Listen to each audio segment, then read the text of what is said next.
Bueno, se me está escuchando, espero que se me esté escuchando porque este es, y no quedó ninguno, capítulo 2. Lo volvemos a retomar desde hace mucho tiempo, la verdad es que bastante tiempo que no leía. Ay, sí pasó mucho tiempo, como una semana yo diría. La verdad es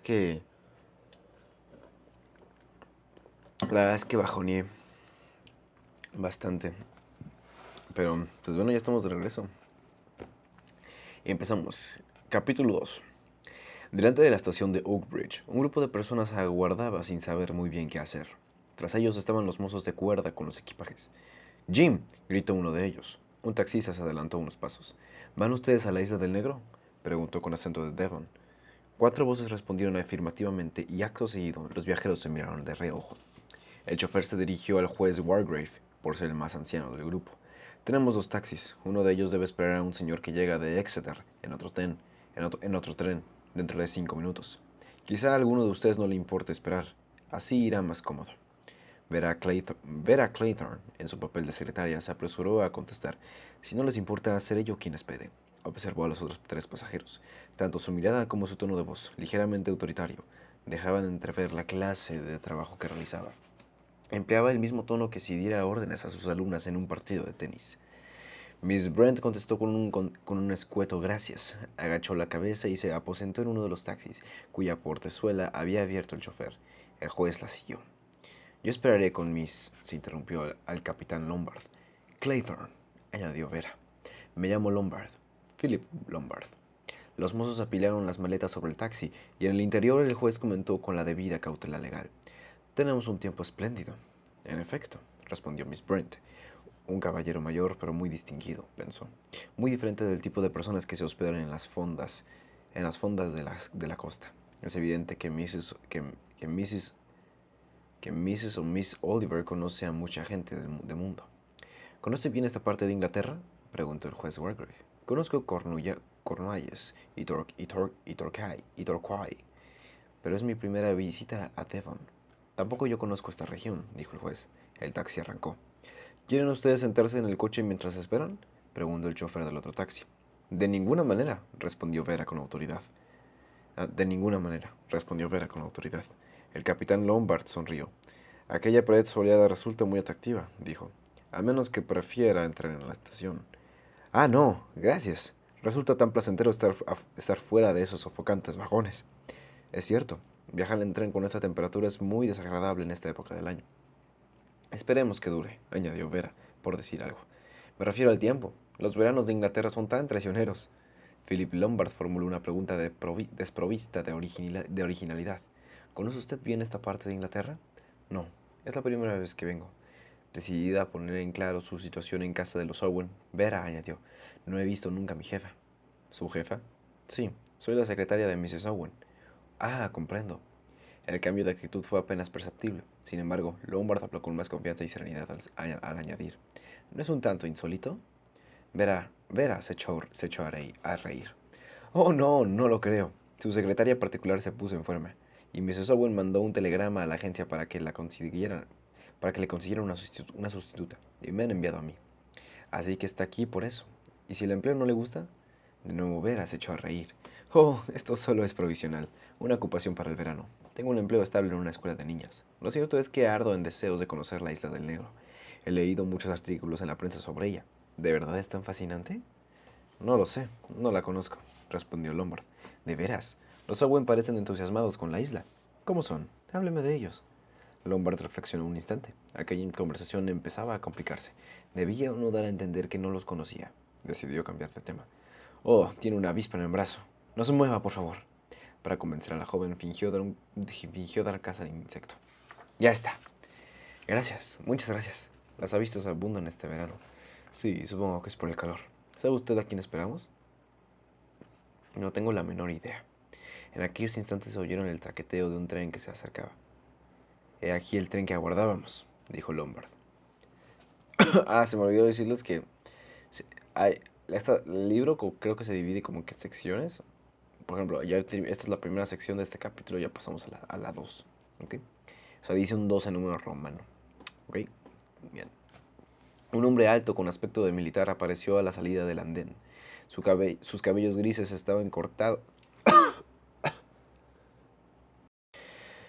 Ay, creo que sus cabellos grises estaban cortados casi al rape y exhibía un bigotito blanco bien cuidado.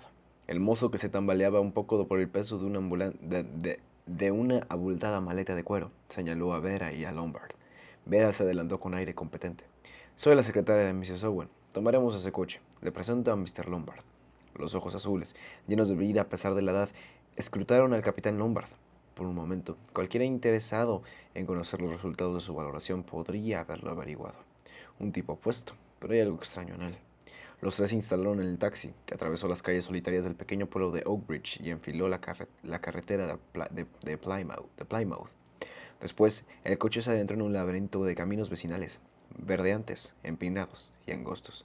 Desconozco esta parte de Devon, dijo el general MacArthur.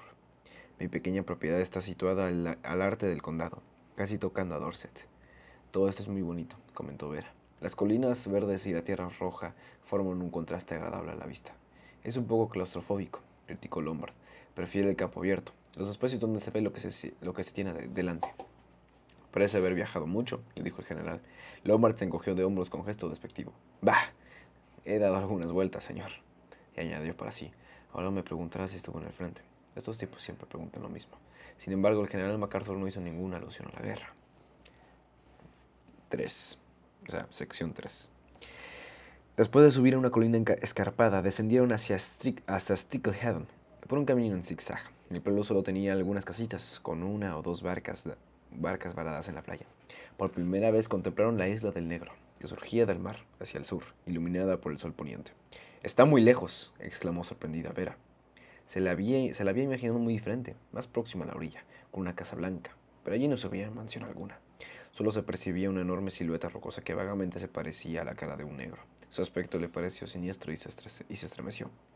Delante de la posada de las 7 estrellas estaban sentados el viejo juez Wargrave, con la espalda encorvada, Miss Emily Brent, más tiesa que un huso, y una tercera persona, un hombre fornido y con aspecto fanfarrón, que se levantó para presentarse a los recién llegados.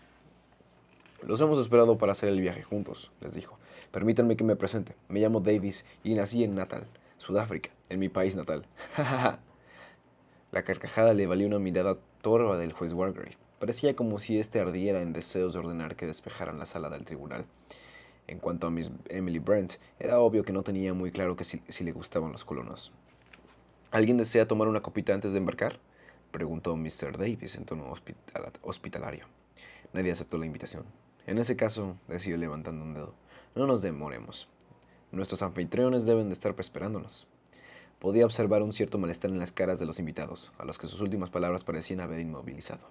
En respuesta a la señal de Davis, un hombre se apartó de la pared más próxima donde había estado apoyado y se acercó a ellos. Su balanceo al andar revelaba su condición de marino. Tenía el rostro curtido, los ojos oscuros y una expresión furtiva. Hablaba con acento de Devon. Damas y caballeros, si lo desean, podemos partir enseguida hacia la isla. La barca está lista. Otras 2 personas están de camino en coche, pero Mr. Owen me ha ordenado no esperarlas, pues no se sabe a qué hora llegarán. El grupo, el grupo siguió al marino hasta un pequeño embarcadero, donde estaba amarrada una embarcación de motor. ¡Qué barca más pequeña!, observó Emily Brent. Es un buen bote. La llevaría a Plymouth en un periquete, señora, respondió en tono condescendiente el propietario de la embarcación. Somos muchos, se señaló el juez Wargrave con brusquedad. Puede llevar el doble de pasajeros, señor. Oh, todo irá bien, intervino Philip Lombard en tono sereno y amable. Hace un tiempo espléndido y el mar está en calma. Sin gran entusiasmo, Miss Brent se dejó ayudar para subir a la barca. Los demás la siguieron. De momento no se había establecido ningún vínculo entre los invitados, quienes parecían evaluarse los unos a los otros. En el instante en que la embarcación se disponía a zarpar, el marino se detuvo con el bichero en la mano. Por el camino que descendía del pueblo hasta el muelle se aproximaba un automóvil a gran velocidad. Era un vehículo tan potente y de líneas tan perfectas que creyeron presenciar una aparición. Al volante iba un joven con el cabello al viento. A la luz del crepúsculo no parecía un hombre, sino un joven dios, un héroe procedente de alguna saga nórdica. Tocó el claxon y un ruido infernal reverberó en las rocas que circundaban la bahía. En ese fantástico instante, Anthony Marston parecía hallarse por encima de los pobres mortales. Después, más de uno de los allí presentes recordaría ese momento. Sección 4. Fred Narracott Fred Narracott, sentado junto al motor, pensaba que aquel grupo de pasajeros era muy peculiar. No se ajustaban a la idea que él tenía de los invitados de Mr. Owen. Esperaba que tuvieran más clase. Mujeres con bonitos vestidos y caballeros con atuendo marinero, todos ellos ricos e importantes. No se parecían en nada a las personas que invitaba a Mr. Elvin Robson. Una leve sonrisa se dibujó en los labios de Fred Narracott al recordar a los invitados del millonario. Menudas fiestas. ¿Y cómo bebían? Mr. Owen debía de ser una persona completamente diferente. Fred se extrañaba de no haberlo visto jamás, ni a su esposa tampoco. Nunca iban al pueblo. Mr. Morris era quien hacía y pagaba todos los encargos.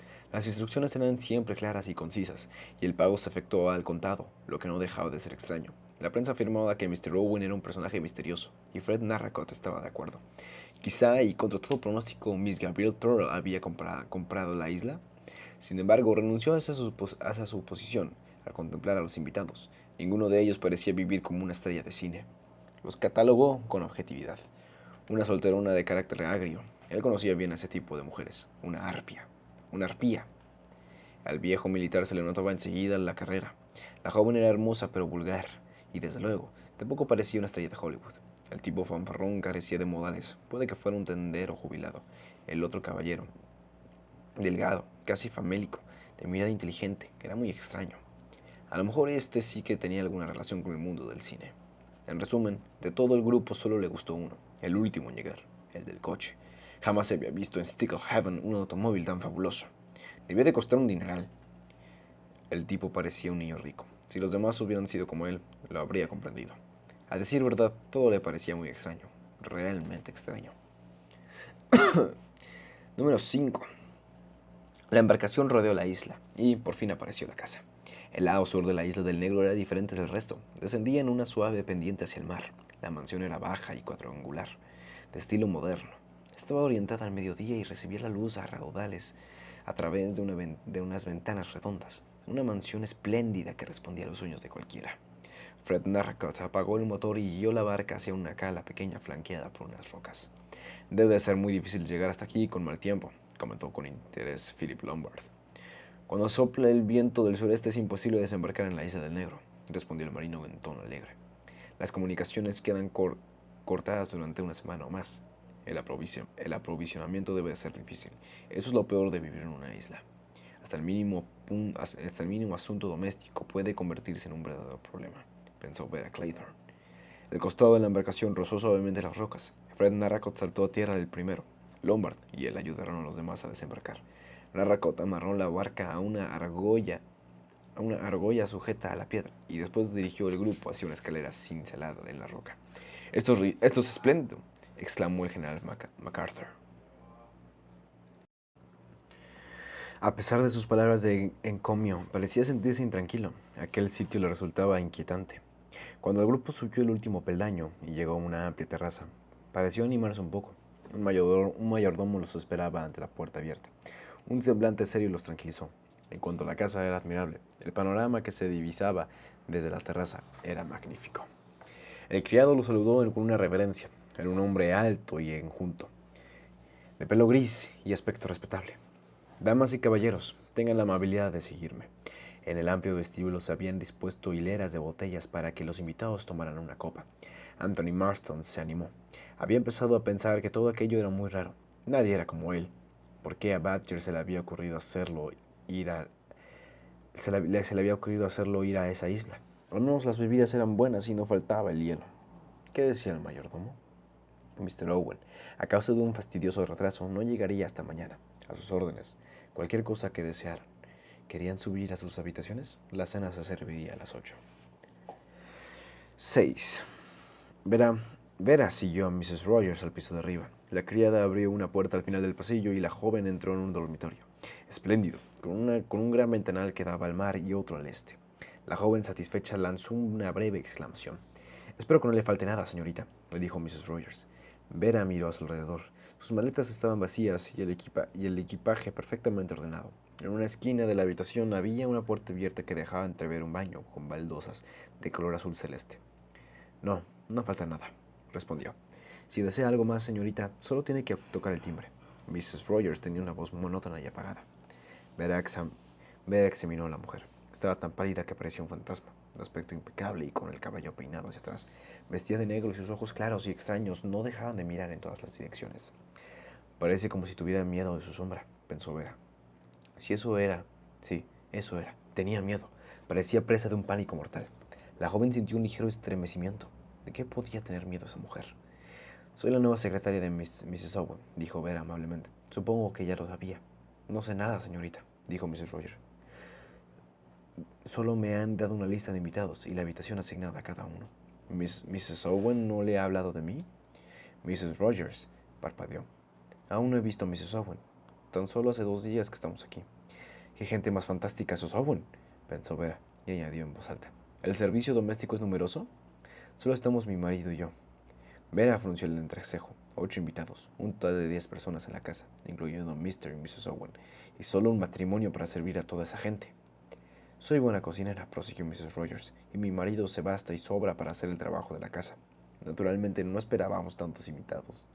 ¿Se las, ¿Se las arreglará para salir adelante? Oh, sí, señorita, ya me las arreglaré. Si más adelante Mrs. Owen organiza otras recepciones, sin duda contratará a más personal. Así lo espero, contestó Vera.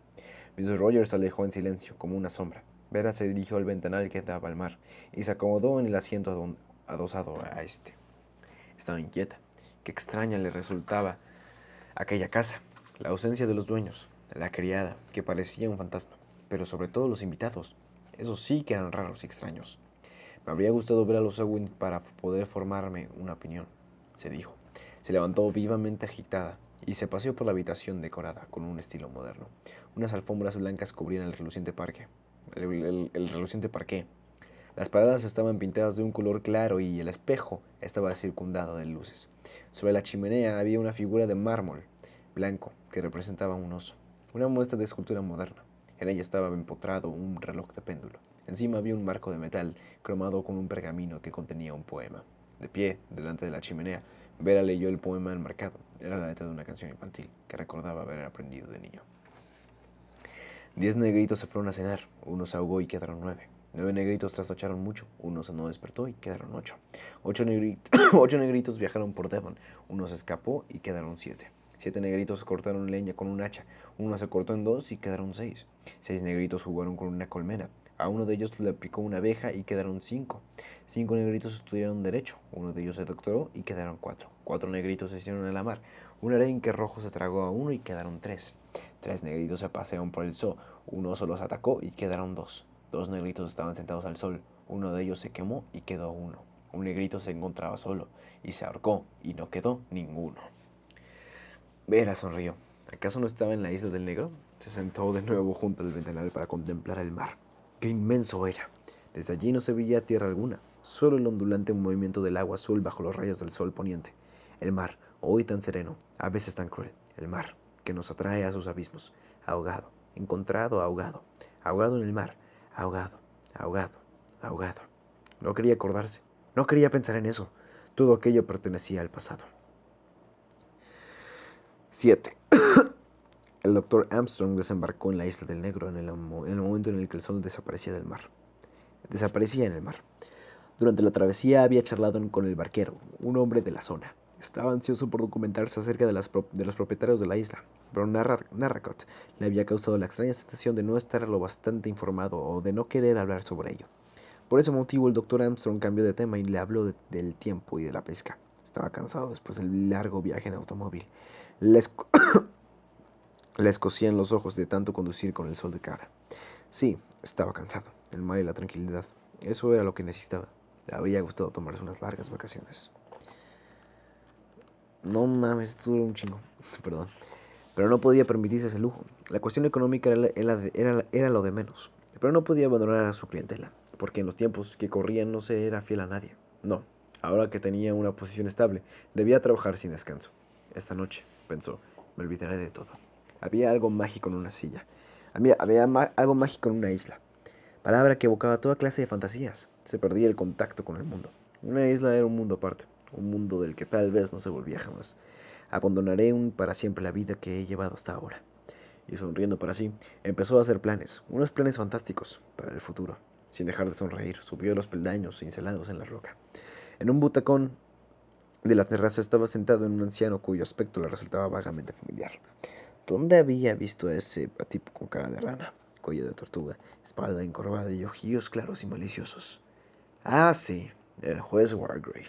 En una ocasión había testificado en el tribunal que presidía ese magistrado. Aunque siempre parecía estar dormido, era muy ducho.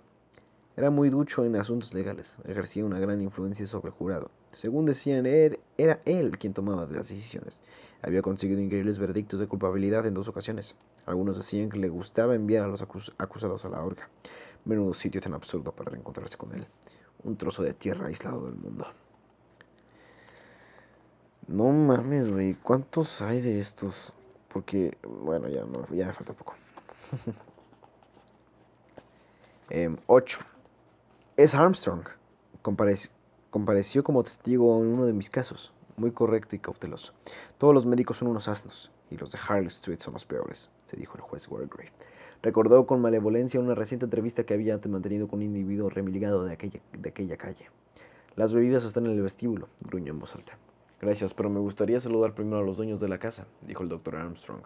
Wargrave cerró los ojos, lo cual acentuó aún más su semejanza con un reptil. No puede. ¿Por qué? Preguntó el médico sorprendido. Porque no está ninguno de los dos. Es una situación muy extraña. No entiendo nada, respondió el juez. El doctor lo miró fijamente durante un minuto y cuando creía que el juez lo dormitaba, dijo de repente, ¿conoce usted a Constance Comington? No lo creo.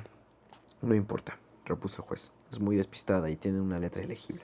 Empezaba a preguntarme si no me había equivocado de casa. El doctor Armstrong negó con la cabeza y se dirigió hacia el interior de la mansión. El juez Wargrave pensó en Constance Comington. No se fiaba de ella, aunque no conocía a ninguna mujer en quien pudiera confiar. Su atención se desvió a las 2 mujeres que estaban en la casa, la solterona de los labios fruncidos y la joven. Esta última le traía sin cuidado, una pícara carente de escrúpulos. No, había 3 mujeres, contando a la esposa de Rogers, una mujer extraña y, al parecer, asustadiza. No obstante, parecía una pareja respetable, conocedora de su oficio. En ese momento, Rogers apareció en la terraza. ¿Sabe usted si Lady Constance Compton llegará hoy?, le preguntó el juez. Rogers lo miró fijamente. No, señor, no que yo sepa. Wargrave levantó las cejas, pero se limpió a emitir un gruñido. Con que la isla del negro, pensó. Aquí hay gato encerrado. 9. O sea, dice 1X, o sea, 9. Ok. Anthony Marston se hallaba disfrutando de un baño con agua caliente para relajar los músculos agarrotados tras un trayecto en automóvil tan largo. No era una persona dada a pensar. Su carácter tendía a dejarse llevar por las sensaciones y la acción. Habrá que seguir adelante, supongo, se dijo, y volvió a no pensar en nada. El agua caliente, los miembros cansados, un afeitado, un cóctel, la cena. ¿Y después? 10. Mr. Bloor intentaba hacerse el nudo de la corbata sin mucha maña. ¿Tenía buen aspecto? No estaba mal. Nadie había sido amable con él. ¿Qué manera tan extraña tenían los invitados de mirarse al reojo? Como si supieran. Todo dependía de él. No quería echar a perder su misión. Observó la canción infantil enmarcada encima de la chimenea. ¿Qué lugar tan apropiado? Buena idea, sí, señor. Recuerdo, recuerdo haber estado en este lugar de pequeño, pensó. Nunca hubiera creído que volvería aquí con esta clase de encargo. Quizás sea una suerte que no podamos prever nuestro futuro. 11. El general MacArthur meditaba con el ceño fruncido. Maldita sea. Todo esto es muy extraño. No esperaba nada parecido. De buena gana habría inventado un pretexto para marcharse y mandarlo todo a paseo, pero la embarcación había regresado ya a Sticklehaven. Tendría que quedarse en la isla. El tal Lombard le parecía un tipo extraño, poco honrado. Habría jurado que aquel hombre no era trigo limpio. 12. Al primer golpe de gong, Philip Lombard salió de su habitación y bajó la escalera con pasos silenciosos y ágiles como los de una pantera. Se movía como un felino. Sus ademanes evocaban a una bestia depredadora, aunque atractiva a la vista. Sonrió. ¿Una semana? Sí, disfrutaría de esa semana. 12. En su dormitorio, Emily Brent, ataviada con un vestido de seda negra, aguardaba la hora de cenar leyendo la Biblia. Repetía a media voz las palabras de texto. Los paganos serán precipitados al abismo que ellos mismos habrán cavado. En el cepo que han ocultado se cogerán el pie. El Señor se dará a reconocer el día del juicio final. El pecador en sus propias redes caerá y será arrojado en el infierno. Apretó los labios y cerró la Biblia.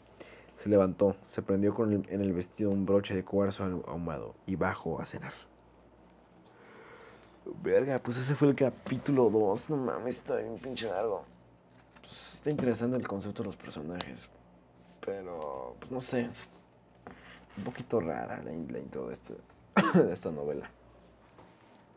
Pero bueno, espero que les haya gustado y nos vemos en el próximo capítulo de Y no quedó ninguno. Chao, chao.